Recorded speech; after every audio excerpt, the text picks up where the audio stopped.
അല്ലാഹു അക്ബർ എന്ന ഒവ്വൊരു പൂക്കളുമേ. ചങ്ങന്മാരെ, ഞാനിന്നൊരു കിടിലൻ ഗായികയാണ് നിങ്ങളെ പരിചയപ്പെടുത്താൻ പോകുന്നുണ്ടോ. നമ്മുടെ പഴയകാല ഗായകൻ ചാവക്കാട് റഹ്മാൻ്റെ മകളായിട്ടുള്ള സമിത റഹ്മാൻട്ടോ. ഒരുപാട് മനോഹര ഗാനങ്ങൾ പാടാൻ കഴിവുള്ള, ഇതുവരെ അറിയപ്പെടാൻ ചാൻസ് ലഭിക്കാതെ എന്തായാലും വലിയ പാട്ടുകൾ പാടാൻ കഴിവുള്ള ഒരു ഗായികയാണ് നിങ്ങളെ പരിചയപ്പെടുത്തുന്നത്. So without any further delay let's go to the video. Okay, ഇന്നെൻ്റെ കൂടെ ജോയിൻ ചെയ്യുന്നുണ്ടല്ലോ ഒരു വലിയ പാട്ടുകാരിയാണ്. ഒരുപാട് സമയം കൊണ്ട് അറിയപ്പെടേണ്ട ഒരു പാട്ടുകാരിയായിരുന്നു. പേരൊന്ന് പറയാൻ പറ്റുമോ? സമിത റഹ്മാൻ. സമിത റഹ്മാൻ അല്ലേ? ലൊക്കേഷൻ എവിടെ വരുന്നത്? ഞാൻ പുത്തന്തരു എന്ന് പറയും. നമ്മളെ തിരൂരിൻ്റെയും താനൂരിൻ്റെയും ഇടയിലായിരുന്നു വരില്ലേ? വലിയൊരു പാട്ടുകാരിയാണ്. യൂട്യൂബിലൊക്കെ പാടാറുണ്ടല്ലോ അല്ലേ? യൂട്യൂബ് ചാനലൊക്കെ ഉണ്ട്. ഇപ്പോഴായിട്ടാണ് കുറച്ചുകൂടെ സജീവമായി വരുന്നത് അല്ലേ? അതെ. അപ്പോൾ നമ്മൾ എന്തായാലും പ്രേക്ഷകർക്ക് മുന്നിലോട്ടൊരു പാട്ടിലൂടെ തുടങ്ങണം. ഏത് പാട്ടാണ് തുടങ്ങുന്നത്? എൻ്റെ ഉപ്പയുടെ പാട്ട് തന്നെ ആവാം. ഉപ്പയുടെ പാട്ട്. എൻ്റെ ഉപ്പ ഒരു മ്യൂസിക് ഡയറക്ടറാണ്. അതായത് സിനിമയിലൊന്നും ചെയ്യുന്ന ആളല്ല. ഉപ്പയുടെ പേര് കേട്ടാൽ ഒരുവിധ ആളുകൾക്കൊക്കെ അറിയും. ചാവക്കാട് റഹ്മാൻ എന്ന് പറയും. ചാവക്കാട് റഹ്മാനും ആബിദ റഹ്മാൻ്റെയും ഇളയ മകളാണ് ഞാൻ. നിങ്ങൾ അപ്പോൾ ഒരു വലിയ ഉപ്പ ഒരുപാട് പാട്ടുകൾ, ഉപ്പയുടെ പാട്ടുകൾ എന്ന് പറഞ്ഞാൽ ഒരുപാട്, എന്താ പറയുക, ബാബുക്കയുടെ കൂടെയും അങ്ങനെ ഒരുപാട് വർക്ക് ചെയ്തിരുന്ന ആൾ തന്നെയാണ് എൻ്റെ ഉപ്പയും. ഉപ്പയുടെ ഒരുപാട് പാട്ടുകൾ ഇന്നും റിയാലിറ്റി ഷോയിലൊക്കെ, മാപ്പിളപ്പാട്ട് റിയാലിറ്റി ഷോകളിലൊക്കെ ഒരുപാട് കുട്ടികൾ പാടുന്നു. എൻ്റെ ഉപ്പയുടെ പാട്ടുകളൊക്കെ പാടുന്നുണ്ട്. പേര് കേട്ടാൽ ആ ഒരു പേരാണ് ഞങ്ങളെയും ബാക്കിയുള്ളവരിലേക്ക് പെട്ടെന്ന് ഈ സംഗീതത്തിൻ്റെ. അതെ അതെ. എൻ്റെ സിസ്റ്റർ അതുപോലെ സരിത റഹ്മാൻ ഗസൽ സിംഗറാണ്. അവളാണ് കുറച്ചുകൂടെ ഈ ഒരു രംഗത്ത് കുറച്ചുകൂടെ സജീവമായിട്ട് ഉള്ളത്. ഉമ്മ ആബിദ റഹ്മാൻ. ഉമ്മ ഗാനഭൂഷണാണ്. ചെമ്പൈയിൽ നിന്നാണ് ഉമ്മ ഗാനഭൂഷണം പാസ്സായത്. പാട്ട് ഞാനങ്ങനെ പഠിച്ചിട്ടൊന്നുമില്ല, പാരമ്പര്യമായിട്ട് ഉള്ള ഒരു കഴിവാണ്. ഉമ്മ മ്യൂസിക് ക്ലാസ് എടുക്കാറുണ്ടായിരുന്നു. അപ്പോൾ ഉമ്മയുടെ കൂടെ ക്ലാസ്സിലൊക്കെ ഞാൻ കൂടെ പോവും. അങ്ങനെ കേട്ടാണ് ഞാൻ കുറേയൊക്കെ പഠിച്ചിട്ടുള്ളത്. പിന്നെ ഹസ്ബൻഡ് ഡോക്ടറാണ്, ആയുർവേദ മെഡിക്കൽ ഓഫീസറാണ്. പുള്ളിക്കാരൻ്റെ സപ്പോർട്ടാണ് കൂടുതലായിട്ടും. നീയും പാടണം, ഇതൊക്കെ നമുക്ക് പഠിച്ചോൻ തരുന്ന ഒരു ഗിഫ്റ്റാണല്ലോ. അപ്പോൾ എന്തുകൊണ്ടത് ഒന്നും കൂടി തട്ടി എടുത്തുകൂടാന്നുള്ളത് കൊണ്ട് ഇപ്പോൾ കുറച്ചുകൂടെ എന്നും ഉമ്മയിൽ നിന്നും കേട്ടിട്ടുള്ള പാഠഭാഗങ്ങളൊക്കെ ഞാൻ സ്വന്തമായിട്ട്, എന്താ പറയില്ല, പ്രാക്ടീസ് ചെയ്യുമെന്നും. വലിയ സംഭവമായിട്ടൊന്നുമല്ല, അങ്ങനെ ഇപ്പോൾ പാടണു. കുറച്ചും കൂടെ സജീവമാണ്. ഇപ്പോൾ ഞാൻ പാട്ടുകൾ കമ്പോസ് ചെയ്യാറുണ്ട്. ഒരു തമിഴ് ആൽബം ചെയ്തു, പട്ടാമ്പൂശി എന്ന് പറഞ്ഞൊരു തമിഴ് ആൽബം ചെയ്തു. പിന്നെ ഇപ്പോൾ എൻ്റെ ഒരു പാട്ട് ഉമ്മയാണ് ഇപ്പോൾ പാടിയത്. മകൾ സംഗീതം ചെയ്തു, ഉമ്മ പാടി. അതും എൻ്റെ ഉപ്പയുടെ ഉമ്മയുടെയും ലൈഫിനെ, എന്താ പറയല്, ആസ്പദമാക്കിയിട്ടാണ് അതിൻ്റെ വരികൾ എഴുതിയിട്ടുള്ള നന്മണ്ട മാഷ് എഴുതിയിട്ടുണ്ടായിരുന്നു. പക്ഷേ പുള്ളിക്കാരൻ്റെ ഒരു താല്പര്യമായിരുന്നു മകൾ സംഗീതം ചെയ്ത് ഉമ്മ പാടിയാൽ എങ്ങനെ ഇരിക്കുമെന്ന്. അങ്ങനെയാണ് ആ ഒരു ദൗത്യം എന്നിലേക്ക് എത്തുന്നത്. അപ്പോൾ ഇപ്പോൾ ആ പാട്ട് ഇറങ്ങിയിട്ട് ഒരു മാസമൊക്കെ കഴിഞ്ഞു. അപ്പം അത് വലിയൊരു, നമുക്ക് എന്താ പറയുക, ഒന്നാമത് ഞാൻ യൂട്യൂബിൽ അത്ര ആക്റ്റീവ് അല്ലാത്തത് കൊണ്ട് തന്നെ നമുക്ക് വ്യൂവേഴ്സും, പിന്നെ അതുപോലെ എനിക്ക് ഏറ്റവും വിഷമമുള്ളൊരു കാര്യം എന്ന് വെച്ചാൽ എൻ്റെ തമിഴ് സോങ് എന്ന് പറയുന്നത് ഞാൻ ഒരുപാട് പ്രതീക്ഷിച്ചത്, അതായത് ഇപ്പം നടന്നുകൊണ്ടിരിക്കുന്ന ഒരു ചൈൽഡ് അബ്യൂസാണ്.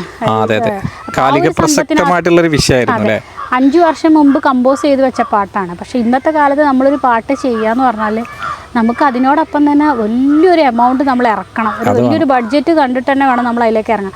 പാട്ട് ആളുകൾക്ക് കേട്ടാൽ മാത്രം പോരാ, നമുക്ക് നല്ലൊരു വിഷ്വലും കൂടെ അതിനോടൊപ്പം കൊടുക്കുകയാണെങ്കിൽ അത് പെട്ടെന്ന് നന്നായിട്ട് ക്ലിക്കാവും.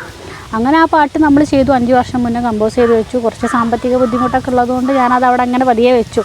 ഇപ്പോൾ നമ്മൾ ഏകദേശം കുറച്ചൊരു 3-4 മാസം മുമ്പായിട്ടാണ് ഞാൻ ആ പാട്ട് റിലീസ് ചെയ്തത്. നല്ല രീതിയിൽ വിഷ്വലൊക്കെ ചെയ്തു, ഒക്കെ ഇറങ്ങി. പക്ഷെ അതുതന്നെ നമ്മൾ അത്ര അങ്ങ് സജീവമല്ലാത്തത് കൊണ്ടും അത് വല്ലാതെ ആളുകളിലേക്ക് എത്തിയില്ല എന്നുള്ളൊരു സങ്കടം ഉണ്ട്. പിന്നെന്താ, പഠിച്ചോ, ചിലപ്പോൾ നമ്മളുടെ സമയമായിട്ടുണ്ടാവില്ലേ, അത് കുഴപ്പമില്ല. എന്നാലും നമ്മൾ ഓരോന്ന് ചെയ്യണമെന്നുള്ളൊരു സന്തോഷമുണ്ട്. നമ്മൾ ചെയ്തുകൊണ്ടേയിരിക്കുക, അതിനുള്ള റിസൾട്ട് എന്തായാലും വന്നുകൊണ്ടിരിക്കും. പഠിച്ചോനുള്ള നമുക്ക് അതിൻ്റെ നമ്മളുടെ സമയം തീരുമാനിക്കപ്പെടുന്നത് പഠിച്ചോലിലൂടെയാണല്ലോ. എന്തായാലും അതിനുള്ള ആവണേ ഉള്ളൂ. എന്നാലും ഇങ്ങനെ ഒരു ഇപ്പോഴെങ്കിലും പാട്ടിലേക്ക് ഇറങ്ങണം എന്നുള്ളൊരു ബോധം വന്നത് തന്നെ വലിയൊരു ഭാഗ്യം ഒരു തന്നെയാണ്. അങ്ങനെയാണെങ്കിൽ നമ്മളൊരു നല്ലൊരു പാട്ടിലൂടെ തന്നെ തുടക്കം കൊടുക്കാം. എൻ്റെ ഉപ്പയുടെ പിന്നെ ഒരുപാട് ആളുകൾക്ക് കേട്ടാൽ തന്നെ അറിയുണ്ടാവും, അല്ലാഹു അക്ബർ എന്ന് പറയുന്ന എൻ്റെ ഉപ്പയുടെ പാട്ട് വളരെ പോപ്പുലർ ആയിട്ടുള്ള പാട്ടാണ്. അന്നത്തെ ഗ്രാമഫോൺ റെക്കോർഡിംഗ് ആയിരുന്നു എന്നാണ് ഉമ്മയൊക്കെ പറഞ്ഞ് ഞാൻ കേട്ടിട്ടുള്ളത്. അല്ലാഹു അക്ബർ എന്ന കീർത്തനം രക്തം ചിന്തിയ ബദരീങ്ങളെ റളിയല്ലാഹു അൻഹും റളിയല്ലാഹു അൻഹും റളിയല്ലാഹു അൻഹും ശുഹദാക്കളെ ബദറിൽ ഷഹീദായ ശുഹദാക്കളെ ബദറിൽ ഷഹീദായ ശുഹദാക്കളെ.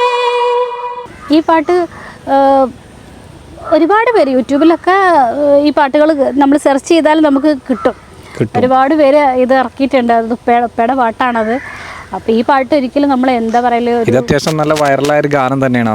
വലിയ ഇത് ചാവക്കാട് റഹ്മാനാണ് ചെയ്തിട്ടുള്ളത്. എൻ്റെ ഉപ്പയും ഉമ്മയാണ് ഇത് പാടിയിട്ടുള്ളത്. ഉപ്പയുടെ പാട്ടുകൾ എന്താ പറയല്, നമുക്ക് എണ്ണിയാൽ തീരില്ല. ഞാൻ ചെറിയ കുട്ടിയാവുന്ന സമയത്തൊക്കെ ഞാൻ എൻ്റെ ഉപ്പേൻ്റെ അടുത്ത് ചോദിക്കാറുണ്ട്, ഇതൊക്കെ നിങ്ങൾ ചെയ്തതാണോ എന്ന് ഞാൻ ഉപ്പേൻ്റെ അടുത്ത് ചോദിക്കാറ്. ഉപ്പേൻ്റെ അടുത്ത് അടി കിട്ടും എന്ന് പറയും. അത് എനിക്ക് അത്രയും ഒരു കൗതുകമായിരുന്നു. അത്രയും പാട്ടുകളൊക്കെ എഴുതുക പറയുമ്പോൾ സംഭവം തന്നെയാണ്. അതെ അതെ അതെ. ചാവക്കാട് റഹ്മാൻ എന്ന് പറഞ്ഞാൽ അന്നത്തെ കാലത്ത് അത്യാവശ്യം ഫേമസ് ആയിട്ടുള്ള ഇപ്പോഴും ഒരുപാട് പേർക്ക്, അതായത് പറയല്, ഇത് കാണുന്ന പ്രേക്ഷകരിൽ അധികം ആളുകൾക്കും എന്തായാലും ഒരുപാട് ആളുകൾക്ക് അറിയാതിരിക്കില്ല. എന്നാലും മിക്ക ആളുകൾക്കും അറിയും. ആ ഒരു ലേബലാണ് നമുക്ക് എപ്പോഴും എന്താ പറയുക, നമുക്കുള്ള ഒരു കരുത്തെന്ന് പറയുന്നത്. പിന്നെ അമ്മയുടെയും ഉപ്പയുടെയും ആ ഒരു പാരമ്പര്യം തന്നെയാണ് നമ്മൾ ഭയങ്കര അത് തന്നെയാണ് നമ്മൾക്ക് ഇൻബോൺ ആയിട്ട് കിട്ടിയ ഒരു കഴിവ് തന്നെയാണ്. അപ്പം എന്തായാലും ഇൻഷാ അല്ലാഹ് നമ്മുടെ ഒരു സന്തോഷത്തിന് വേണ്ടിയിട്ട് പാടുക എന്നുള്ളൊരു ഇത് തന്നെയാണ് ഇപ്പം എനിക്കുള്ളത്. നമ്മൾ ഓരോ പാട്ടുകൾ എടുത്തിങ്ങനെ പാടുമ്പോൾ ഇപ്പോൾ ഓരോ പാട്ടുകൾ പഠിക്കുക, അത് പാടുക എന്ന് പറയുമ്പോൾ എനിക്ക് വലിയ സന്തോഷമാണ്. അതെ അതെ. പിന്നെ യൂട്യൂബ് ചാനലിലൊക്കെ നമുക്ക് ഇതുപോലെ നമുക്ക് പാടാനും ഒക്കെ നമുക്ക് ഇന്നത്തെ കാലത്ത് ഒരുപാട് അവസരങ്ങളുണ്ടല്ലോ. അതുകൊണ്ടൊക്കെ എന്തായാലും ഇൻഷാ അല്ലാഹ് ആദ്യം തന്നെ ഉപ്പയുടെ പാട്ട് പാടാന്ന് പറയുമ്പോൾ അത് വലിയൊരു സന്തോഷമാണ്. കാരണം ഉപ്പേനെ ഓർത്തുകൊണ്ട് സ്മരിച്ചുകൊണ്ട് പാടുമ്പോൾ അത് വലിയൊരു അനുഗ്രഹം തന്നെയാണ്. സത്യത്തിൽ അനുഗ്രഹം തന്നെ. എന്നാൽ നമുക്കിനി അടുത്തൊരു പാട്ടിലോട്ട് പോയാലോ? ഏതായാലും പാടുന്ന ഉപ്പയും ബാബുക്കയുടെ കൂടെയൊക്കെ ഉപ്പ ഉണ്ടായിരുന്നു എന്ന് പറയും. ഒരുമിച്ച് വർക്ക് ചെയ്തിട്ടുണ്ടായിരുന്നു പറയുമ്പോൾ. അപ്പോൾ ബാബുക്കയുടെ പാട്ടുകൾ പറയുമ്പോൾ എല്ലാവർക്കും എന്നും ഇഷ്ടമുള്ളതാണല്ലോ ബാബുക്കയുടെ പാട്ടുകളൊക്കെ. അപ്പോൾ എനിക്ക് ബാബുക്കയുടെ പാട്ടുകളിൽ കുറേ പാട്ടുകൾ ഇഷ്ടമാണ്. അതിലിപ്പോൾ ഒരു ഇഷ്ടമുള്ളൊരു പാട്ട്, പെട്ടെന്ന് ഓർമ്മ വരുന്ന ഒരു പാട്ട് ഞാൻ പാടാം. ചേലുള്ള മരതകമണിയാണ് ചെപ്പിലടയ്ക്കാൻ കിട്ടൂല, ചേലുള്ള മരതകമണിയാണ് ചെപ്പിലടയ്ക്കാൻ കിട്ടൂല, പത്തര മാറ്റുള്ള പൊന്നാണ് പത്താക്കു തീർക്കാൻ പറ്റൂല, മധുരിക്കും മാതള പഴമാണ് നിന്നെ മറ്റാർക്കും തിന്നാൻ കിട്ടൂല.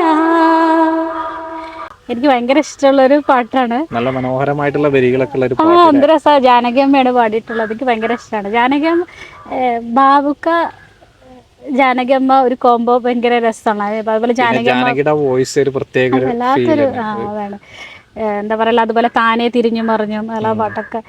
താനേ തിരിഞ്ഞും മറിഞ്ഞും തൻ താമരമെത്തയിലുരുണ്ടും മയക്കം വരാതെ മാടത്തു കിടക്കുന്നു മധുമാസ സുന്ദര ചന്ദ്രലേഖ.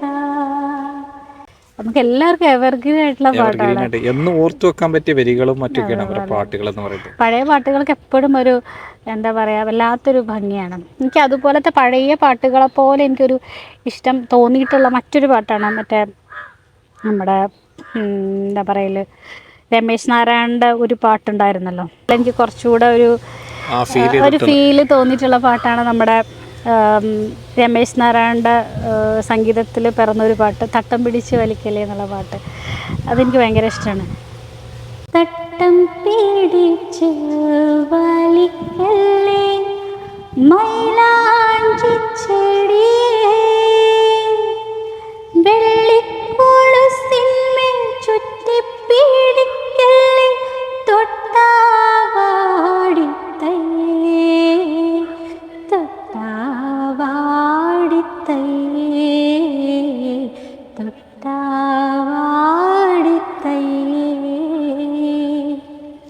പാട്ടിന് ശരിക്കും ഒരു പഴയ കാലത്തെ ഒരു ടച്ച് ഉണ്ട്. പിന്നെ അതുപോലെ തന്നെ നമ്മളെ MG ജയചന്ദ്രൻ, ഞാൻ അങ്ങനെ എല്ലാ പാട്ടുകളും എനിക്കിഷ്ടമാണ്. അത് എന്താ പറയുക, എല്ലാ പാട്ടും കേൾക്കാറുണ്ട്, തമിഴ്, മലയാളം, ഹിന്ദി. എനിക്ക് കൂടുതൽ എനിക്കിഷ്ടം തമിഴാണ്. തമിഴ് എനിക്ക് ഭയങ്കര ഇഷ്ടമാണ്.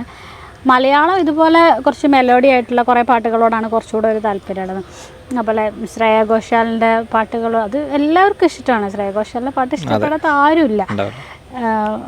എന്താ പറയുക, എനിക്ക് തോന്നിയിട്ടുള്ളത് എല്ലാവർക്കും അവരവരുടേതായിട്ടുള്ള ഒരു ഐഡൻറ്റിറ്റി വോയിസിലുള്ളതാണ് നല്ലത്. അതുപോലെ ശ്രേയ ഘോഷാലിൻ്റെ ജയചന്ദ്രൻ്റെ സംഗീതത്തിൽ പിറന്ന ഒരു പാട്ട് അനുപല്ലവി മുതൽ തുടങ്ങാം. സാഗരം മാറിലേറ്റും കതിരോൻ വീടരിഞ്ഞു, കാതരെ നിന്റെ നെഞ്ചിൽ എരിയും സൂര്യനാരോ, കടലത്തോടു നിറമാർന്നു നിൻ കവിളിലു മരുണിമ പൂത്തു, പ്രണയമൊരു സുലഭ മധുരമാ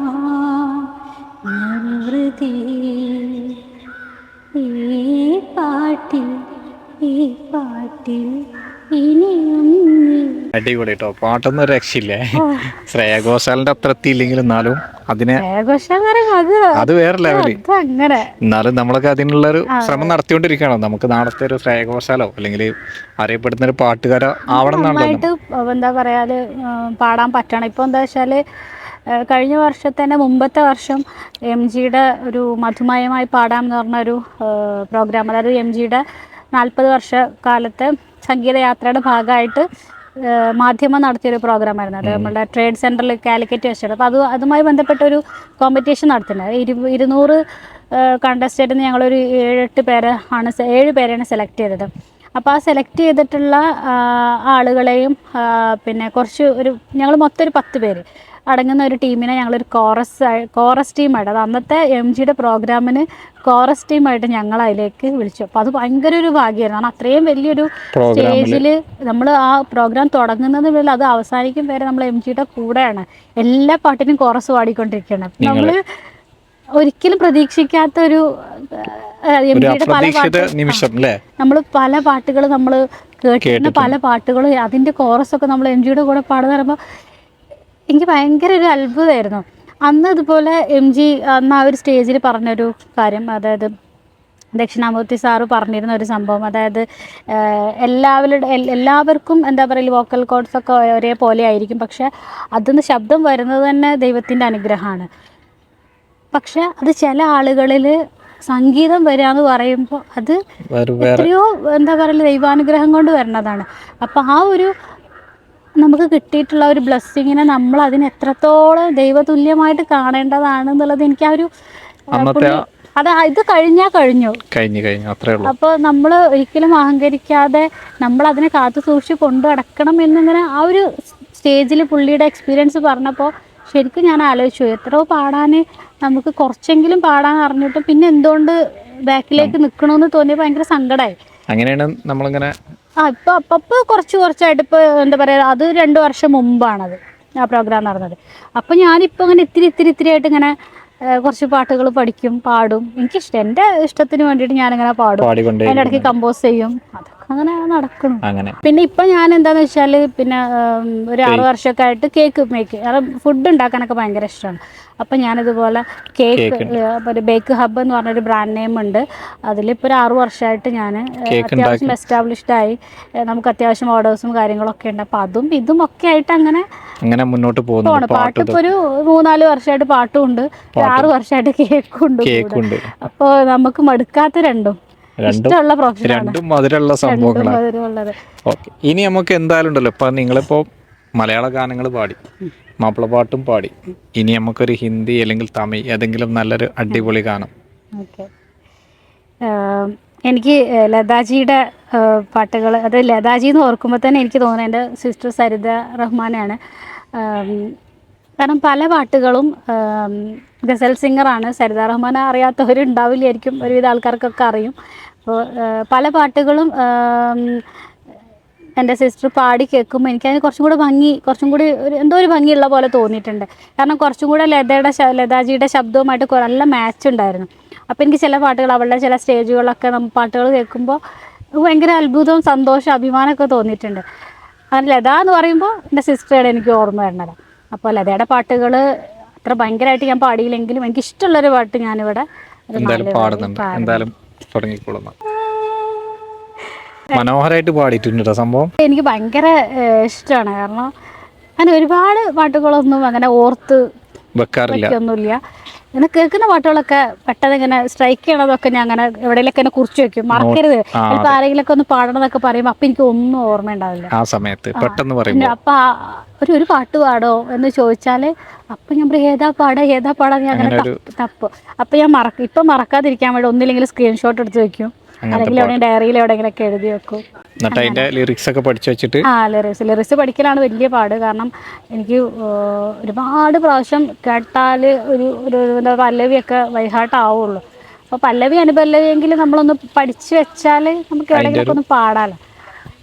അങ്ങനെ അപ്പം അങ്ങനെ ഇഷ്ടപ്പെട്ടൊരു പാട്ടാണ് ലതാജിയുടെ പാട്ട്. അതിൽ ഒരുപാട് ലതാജിയുടെ പാട്ടുകൾ, ആപ്പിക്കി നസറോം ഒക്കെ എല്ലാവർക്കും ഫെമിലിയർ ആയിട്ടുള്ള പാട്ടാണ്. ആ പാട്ടൊന്നും പാടാമല്ലോ, ആപ്പിക്കി നസറോമേ.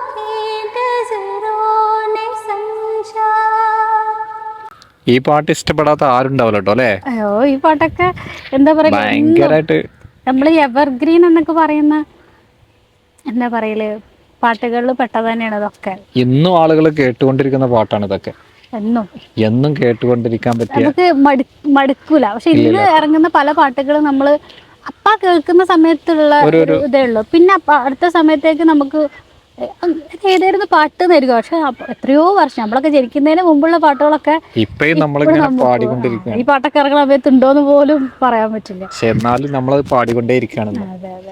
അപ്പൊ ഇനി നല്ലൊരു മനോഹരമായിട്ടുള്ള സംഭവം, പഴയ പാട്ടുകളെ കുറച്ച് പാടി, ഇനി കുറച്ച് ലേറ്റസ്റ്റ് ആയിട്ടുള്ള പാട്ടുകൾ ഏതാ പാടാൻ? തമിഴിലാണോ അതെങ്കിൽ ഹിന്ദിയിലാണോ? അതുപോലെ എനിക്ക് സ്വർണ്ണലത അവർ പാടിയ പാട്ടുകളൊക്കെ ഭയങ്കര ഇഷ്ടമാണ്. പ്രത്യേക ഒരു വോയിസാണ്, എന്താ പറയുക, ഒരു ഇങ്ങനെ കിലുങ്ങുന്ന പോലെയുള്ള വോയിസാണ്. എന്താ പറയുക, അവർ എന്താ പറയൽ അകാലത്തിൽ പൊലിഞ്ഞു പോയൊരു ഗായിക തന്നെയാണ്. പക്ഷെ അവർ പാടിയിട്ടുള്ള പല പാട്ടുകളും ആ ഒരു കുറഞ്ഞ സമയത്തിൽ അവർ ഒരുപാട് പാട്ടുകൾ പാടിയിട്ടുണ്ട്, ഒരുപാട് പാട്ടുകൾ. അപ്പോൾ അതിൽ എനിക്ക് ഏറ്റവും ഇഷ്ടമുള്ള ഒരു പാട്ട് ചിന്നത്തമ്പിയിലുള്ള പാട്ട്, അതെല്ലാവർക്കും ഇഷ്ടമായിരിക്കും. ചിന്നത്തമ്പിയിലെ പോവാമാറിന പാട്ടല്ലേ? ആ പാട്ടൊന്ന് പാടി പൊളിന്ന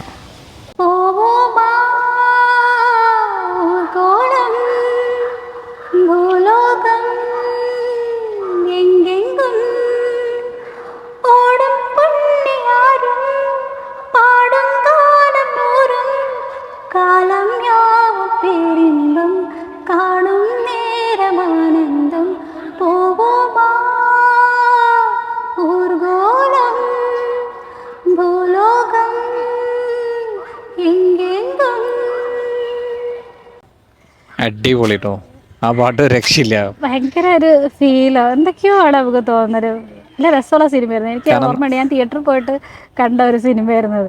അത് ചെറിയ കുട്ടിയാണ്, പക്ഷെ പ്രഭു അതിനകത്ത് മറ്റേ പാട്ടില്ലേ, വിളക്കേ ആഴിയില കണ്ടെടുത്ത അത്ഭുതമാഴ്ത്തേ മുത്തുമേല മുത്തുമാല ചിന്നത്തമ്പി വർണ്ണപ്പൂവായ പാട് ഭയങ്കര ഇഷ്ടമുള്ള. അതിനകത്ത് എല്ലാ പാട്ടുകളും സൂപ്പറാണ്. ഒരുപാട് സൂപ്പർ ഹിറ്റ് പാട്ടുകളുടെ പടമായിരുന്നു അത്. അതെ അതെ അതെ. അതുപോലെ ഇളയരാജയുടെ പാട്ടുകൾ, ഇളയരാജ സാറിന്റെ പാട്ടുകൾ എല്ലാം പറയാനില്ല. അത് എന്താ പറയാ, സംഗീതം വേറെ ലെവൽ തന്നെയായിരുന്നു ഇളയരാജയുടെ ഓരോ പാട്ടുകളും. അവരുടെയൊക്കെ പാട്ടുകൾ നമ്മൾക്ക് എപ്പോഴും നമ്മൾ അവരുടെ പാട്ടുകൾ ഓർക്കുക, അല്ലെങ്കിൽ നമുക്ക് ഒരാൾ പാടാൻ പറയുമ്പോൾ നമ്മൾ ഓർമ്മയിലേക്ക് വരാമെന്ന് പറയുമ്പോൾ അതൊക്കെ തന്നെയാണ് അവർ ചെയ്തു വെച്ചിട്ടുള്ള വർക്കുകളുടെ ക്വാളിറ്റി തന്നെ പാടുമ്പോൾ അതിന്റെ ഫീല് കിട്ടുന്നുണ്ടെങ്കിൽ അതന്നെയാണ് അത് ശരിക്കും ആ മ്യൂസിക് ഡയറക്ടറിന്റെ കഴിവും പിന്നെ ആ അവർ തിരഞ്ഞെടുക്കുന്ന പാട്ടുകാർ ഇപ്പോൾ ഓരോ ഞാനൊക്കെ പറയുന്നത് കേട്ടിട്ടുണ്ട് പലരുടെ ഇന്റർവ്യൂലൊക്കെ എന്താ പറയുക ചില പാട്ടുകാരുടെ പാട്ടുകൾ അവർ മ്യൂസിക് ഡയറക്ടേഴ്സ് കമ്പോസ് ചെയ്യുന്ന സമയത്ത് തന്നെ അവർ മനസ്സിൽ ഒന്ന് കാണും ആരെ കൊണ്ടായിരിക്കും പാടിക്കേണ്ടത് എന്നുള്ളൊരു ധാരണ ആദ്യം ഉണ്ടാവുന്നത് ഇന്ന ആള് പാടിയാലായിരിക്കും അത്. ഇപ്പൊ നമ്മളെ ലേറ്റസ്റ്റ് ആയിട്ട് ഈ മാർക്ക് പറഞ്ഞ പടത്തിൽ നമ്മളെ ഡാബ്സി കൊണ്ട് പാടിപ്പിച്ചു പിന്നെ അത് വേറെ ആളെ കൊണ്ട് പാടിപ്പിച്ചു അതുപോലെ അവരെ മനസ്സിൽ ഉണ്ടാവും അങ്ങനെ ഒരു കൺസെപ്റ്റ്. ഇപ്പോഴത്തെ പാട്ടുകൾ എന്ന് പറഞ്ഞാൽ കുറെ റാപ്പും അതും ഇതൊക്കെ മിക്സഡ് ആണ് ഇപ്പോഴത്തെ പാട്ടുകൾ. ഇപ്പോഴത്തെ പാട്ടുകൾ ന്യൂ ജനറേഷന് പറ്റിയിട്ടുള്ള പാട്ടുകളാണ്. അത് നമുക്കൊന്ന് ആസ്വദിക്കാനുള്ള ചില സമയത്ത് നമ്മൾ ആസ്വദിക്കുന്നുണ്ടോന്ന് വെച്ചാൽ ഒന്നും നമുക്ക് മോശമാക്കി പറയാനും വയ്യ. കാരണം കാലത്തിനനുസരിച്ച് ഓരോന്നും അങ്ങനെ മാറിക്കൊണ്ടേയിരിക്കണം. എല്ലാരും വളരട്ടെ, എല്ലാവർക്കും അവസരങ്ങൾ വരട്ടെ. ഇതൊക്കെ പാട്ട് ഏത് തരം പാട്ടാണെങ്കിലും അതൊക്കെ നമ്മളെ എന്റർടൈൻ ചെയ്യിക്കുന്ന ഒരു സംഭവം തന്നെയാണ്. നമ്മുടെ മനസ്സിന് സന്തോഷം തരുന്ന ഒരു സങ്കടമുള്ള പാട്ടാണ് കേൾക്കുന്നത്, നമുക്ക് സങ്കടം വരും. എന്നാൽ ആ സങ്കടം ഉള്ള സമയത്ത് നമുക്ക് നല്ലൊരു ഫാസ്റ്റ് നമ്പർ പാട്ട് കേൾക്കുമ്പോൾ നമുക്ക് തന്നെ വെറുതെ ഒന്ന് ഇങ്ങനെ കളിക്കാനൊക്കെ തോന്നുന്ന പാട്ടുകൾ എല്ലാം വേണമല്ലോ. ഓരോ കാലത്തിനനുസരിച്ചും ഓരോന്നും നാട് ഓടുമ്പോൾ നെടുക ഓടുക എന്ന് പറയുന്നതൊക്കെ ശരിയാണ്. അപ്പൊ നമുക്കിനി പാടാൻ പറ്റിയ അടുത്ത പാട്ട് ഏതാ? ഹിന്ദിയിൽ അത്യാവശ്യം നല്ല ഫേമസ് ആയിട്ടുള്ള ഒരു പാട്ട് ഏതെങ്കിലും പാടാൻ പറ്റും? അതുപോലെ എനിക്ക് അനുരാധ പൊതുവാളുടെ പാട്ടുകളൊക്കെ എനിക്ക് ഭയങ്കര ഇഷ്ടമാണ്. അതേതായിരുന്നു ആ പാട്ട്? അത് ശരിക്കും ഡ്യുവറ്റ് ആയിരുന്നു. പക്ഷെ ഞാനത് പിന്നെ എന്താ പറയാ സോളോ ആക്കി പാടിയെന്നേ ഉള്ളൂ. എനിക്ക് ആ പാട്ടിനോടുള്ള ഒരു ഇഷ്ടം കൊണ്ട്. ഏതാണ് ആ പാട്ട്? ഏതായിരുന്നു ആ പാട്ടൊന്ന് പാടി കാണിന്നാ.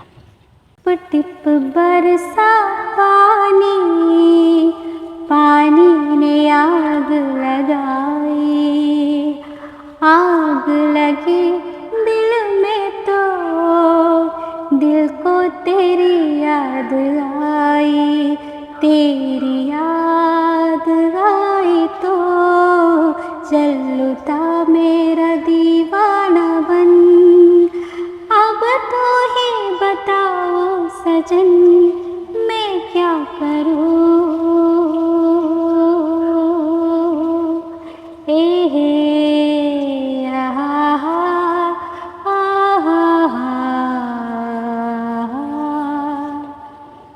സൂപ്പർ പാട്ട് അല്ലേ? അതുപോലെ ബാസിഗറോ അതെപ്പോഴും പാടാണെങ്കിൽ നമ്മൾ ഓർത്ത് വെക്കുന്ന പാട്ടുകൾ മനസ്സിൽ വരുന്ന പാട്ടുകൾ ഇങ്ങനെ അറിയാതെ ഒരുപാട് പാട്ടുകളാണ്. ഇപ്പം ഞാൻ എന്താ പറയുക, ചില എൻ്റെ സുഹൃത്തുക്കളൊക്കെ എനിക്ക് പറയും ചില പാട്ടുകളൊക്കെ ഇതൊന്ന് പാടിത്തരുമോ എന്നൊക്കെ ചോദിക്കുമ്പോഴായിരിക്കും അപ്പം ഞാൻ അവിടെ പോയിട്ട് ഇങ്ങനെ സെർച്ച് ചെയ്യും. അപ്പോഴായിരിക്കും എന്നെ പാട്ട്. ചിലപ്പോൾ ചില ആളുകൾ പാടുന്നില്ലെങ്കിൽ പോലും അവർ ഒരുപാട് പാട്ട് ആസ്വദിക്കുന്നുണ്ട്. പിന്നെ കളക്ഷൻസ് ഒരുപാട് ഉണ്ട്. കാരണം എൻ്റെ സുഹൃത്തുക്കൾ പലവരും എൻ്റെ അടുത്ത് ഈ പാട്ട് പാടോ ഈ പാട്ട് പാടാന്നൊക്കെ. അപ്പോഴാണ് ഞാൻ ഈ പാടാത്ത ആൾക്കാർ പ്രത്യേകം പാട്ട് കീപ്പ് ചെയ്യും. കാരണം എന്താ വെച്ചാൽ അവർക്ക് അങ്ങനെ കേൾക്കാൻ ഒരു താല്പര്യം. ഒരുപാട് പാട്ടുകൾ ഇപ്പം ഞാൻ പറയും കുറേ കളക്ഷൻസ് ഉണ്ടല്ലോ. അപ്പം അതുപോലെ തന്നെ എനിക്ക് ഉമ്പായിക്കട പാട്ടുകളും അതുപോലെ ഇഷ്ടമാണ്. ഉമ്പായിക്ക പാടിയിട്ട് ഗസൽ പാട്ടുകൾ ഭയങ്കര ഇഷ്ടമാണ്. കാരണം ചില പാട്ടുകളൊക്കെ അവർ പാടി വെച്ചിട്ടുള്ളത് അതിന് വേറൊരു ഭംഗിയാണ്. അതുപോലെ ഷഹബാസ് അവരുടെ പാട്ടൊക്കെ എനിക്ക് ഇഷ്ടമാണ്. കാരണം അതൊക്കെ ഓരോരുത്തരുടെ സ്റ്റൈല്. അതൊക്കെ നമ്മൾ എത്രയായാലും എന്താ പറയല്, നമുക്ക് അനുകരിക്കാനോ ഒന്നും കഴിയില്ല. പക്ഷെ നമുക്ക് കേട്ടിരിക്കാൻ ഭയങ്കര എപ്പോഴും നമ്മൾ അനുകരിക്കാതിരിക്കണതാണ് നല്ലത്. അതെ, നമ്മൾ നമ്മുടേതായിട്ടുള്ള ഒരു സിഗ്നേച്ചർ ഉണ്ടാക്കി വെക്കണം.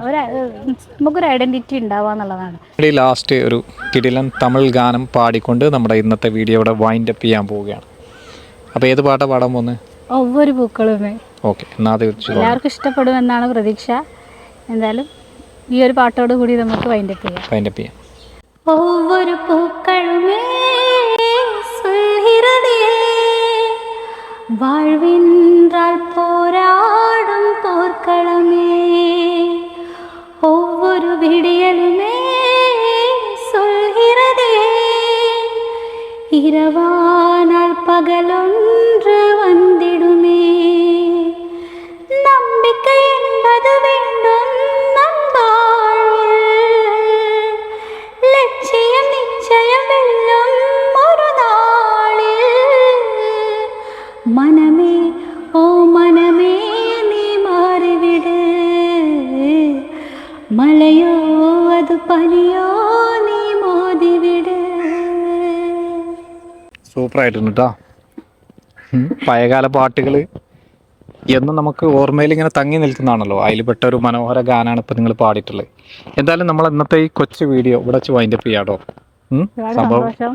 ഒരുപാട് സന്തോഷമുണ്ട്. കാരണം കുറച്ച് സമയമാണെങ്കിലും കുറച്ച് പാട്ടുകളൊക്കെ പാടി ഒരു രസമായിരുന്നു. ഒരു നല്ലൊരു ചിറ്റ്ചാറ്റ് പോലെ ഇങ്ങനെ.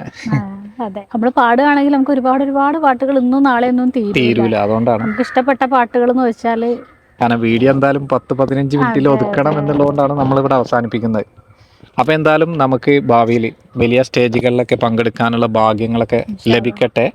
ഏതായാലും വലിയ വേദികൾ, വലിയ ഗായകരുടെ കൂടെ തന്നെ പാടാൻ ശ്രമിതക്ക് ഭാഗ്യം ലഭിക്കട്ടെ എന്ന് ആശംസിച്ചുകൊണ്ട് നമ്മുടെ ഈ കൊച്ചു വീഡിയോ ഇന്ന് വൈൻഡപ്പ് ചെയ്യണം. Thanks for watching. C you next. Bye bye.